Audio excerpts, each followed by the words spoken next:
What's going on, guys? Did you see the Freedom UFC 250 White House card?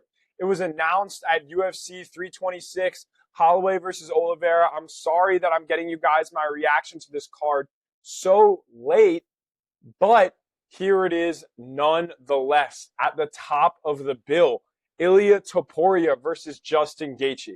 And let's just say, while I am excited for this fight, I really do think it'll be a wonderful fight to watch. I know, yeah, that it'll be entertaining for the fans, right? But I don't want a fight like this at the top of the bill for UFC, the White House card, right? Justin Gaethje is the American fighter here, right? Obviously, we need an American in the main event, right? But we need an American in the main event who actually has an opportunity to win. And the problem with this fight right here is Ilia Topuria is going to freaking kill him. Ilia Topuria is going to flatline him out cold in round one. And maybe it's round two. But I don't think Justin Gaethje lasts more than a round. And you guys see the comments on the side of this Instagram post. Nice prelims, where the main card. Jimmy Fallon giving the thumbs down. This is a painful UFC White House card. And to be honest, we all saw the video of Hunter Campbell talking and Dana White talking about the fight that fell through. And I think the fight that fell through has to do with that second fight from the top, Pereira versus Gane. I think what the UFC really wanted to do, what the UFC really wanted to make, was Jon Jones versus Alex Pereira. And you guys know, I talked about Alex Pereira moving up to heavyweight probably 2.5 weeks ago to fight Ciryl Gane for an interim heavyweight championship.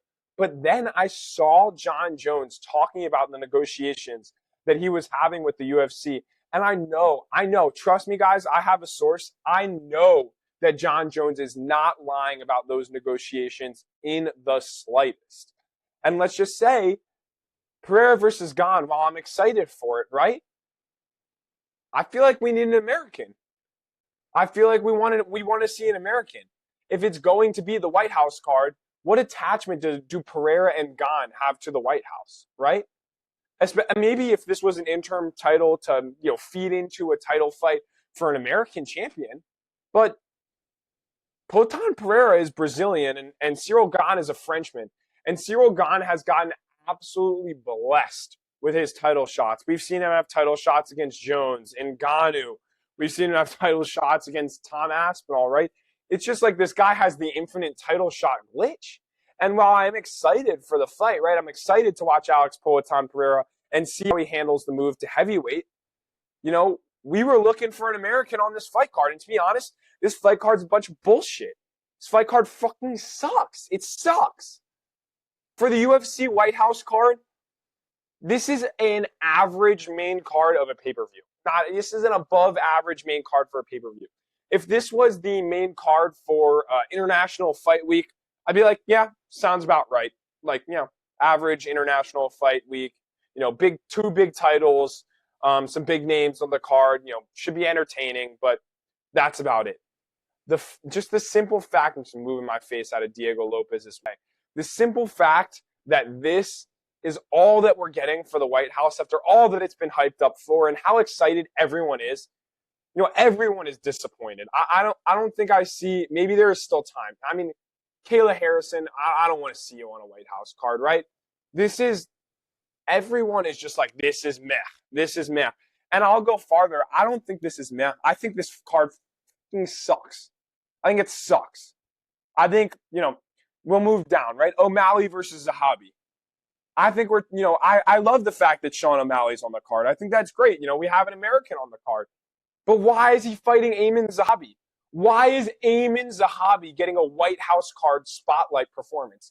Is it because we think O'Malley can maybe beat him?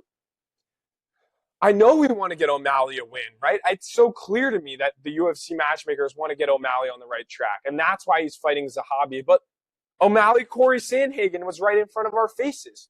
Two Americans, two very high-level fighters. It would have been a great fight to watch. Conor McGregor versus Michael Chandler. That should be on this card. That should be. I know Connor's been on PDs, right? Or at least before. But now he's been tested. He's in the testing pool. He's been tested 3 times this year already. And so the fact that this is what we're getting is just so incredibly disappointing. You know what it should be? At the top of the bill. At the top of the bill, we should see Jon Jones versus Alex Pereira. The second fight, we should see Ilia Topuria versus Justin Gaethje. The third fight should be Conor McGregor versus Michael Chandler.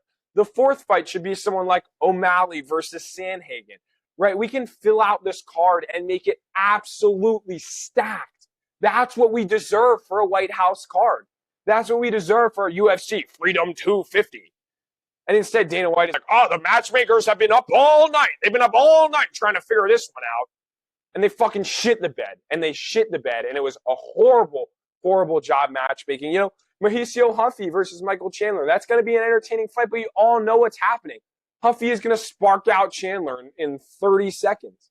You know, Bo Nickel. You know, maybe if we were having 10, 12 fights on this card, we could put Bo Nickel on this card. But Bo Nickel has shit down his leg in big spots, right? We've seen Bo Nickel lose to RDR.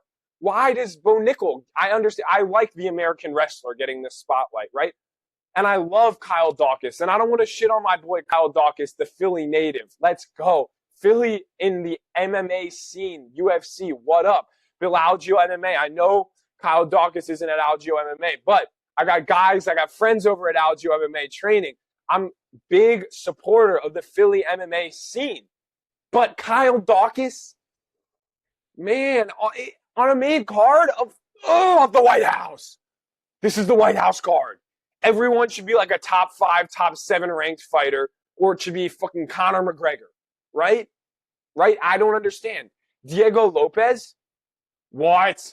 I love Steve Garcia. I love the Mean Machine, Steve Garcia on an absolute tear in the featherweight division, right? But is this really what we get? Is this really what we get? Now, I want to take you through some of Jon Jones' tweets, right? Let's take a look at this. This Jon Jones actually went and deleted all of this. And I know, look at these comments. Sometimes I forget a grown man is acting like this. But I'd be pretty frustrated if I was Johnny Bones too, right? This is the first time where, you know, I actually believe Jon Jones, right? Look at this. If I'm supposed to publicly agree to the negotiations was a lie, that was a problem. We know that Jon Jones was negotiating with the UFC. And so he wants to agree. He's saying that Dana White wants to act like it didn't happen, right? That he's the fall guy. Or would he be, he's saying that, I saw Dana White say Jon Jones is released from the UFC. He's not fighting ever again. The arthritis in his hips is too bad. So Jon Jones had a response to that. And let's look at this too. Hey, everyone, I want to address Dana White's comments this past weekend because the truth matters to me and the fans. I don't like Jon Jones. I am Jon Jones' biggest hater. Jon Jones is a PED cheat. I hate Jon Jones. But for once, I'm with Johnny Bones here. I'm with Johnny Bones Jones here. He's clearing up what happened. Dana, you were heated about why I'm not on the White House card. But let's clear something up. My team and I were actually negotiating with the UFC for the fight. Real negotiations. I even came down from my original number and what I was offered in return. And he's saying that he was lowballing. I fucking believe that shit. Because I believe that Dana White knows that Jon Jones would potentially make the sacrifice for some extra change to fight on the White House card for the legacy, for what it would mean against a guy like Alex Pereira, right?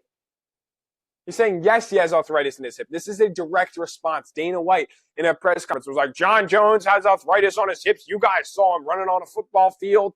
He can't do it anymore. You heard, he said it himself. He's retired. But we know Jones wanted this White House. He wanted this White House fight.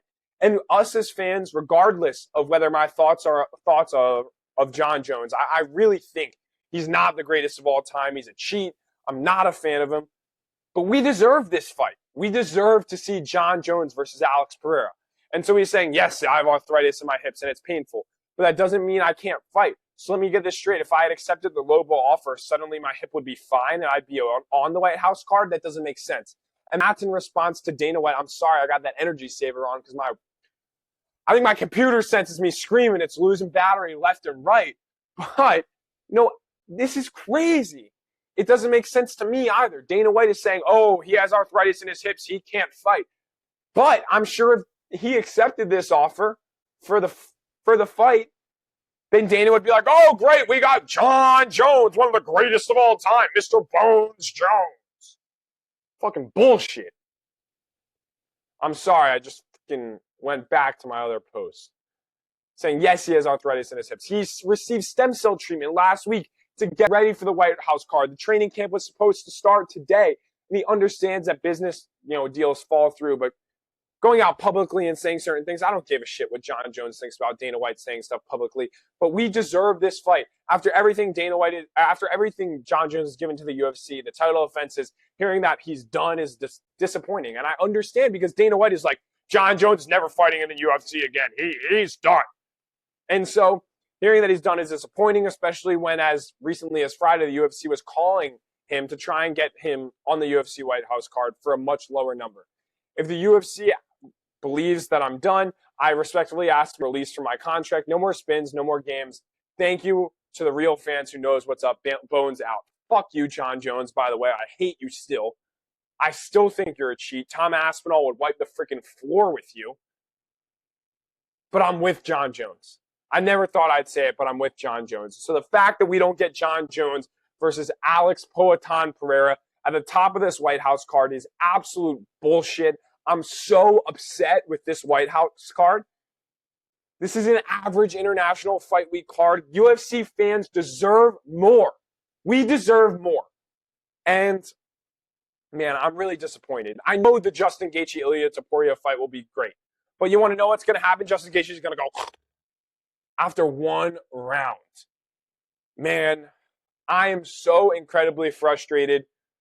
But that's all you'll hear from me today. MMA Outlaw TV on YouTube, on Instagram, on TikTok. Make sure to check me out. Tell me what you think about the UFC White House card in the comments section. And you will catch me on the next episode. MMA Outlaw out. Peace.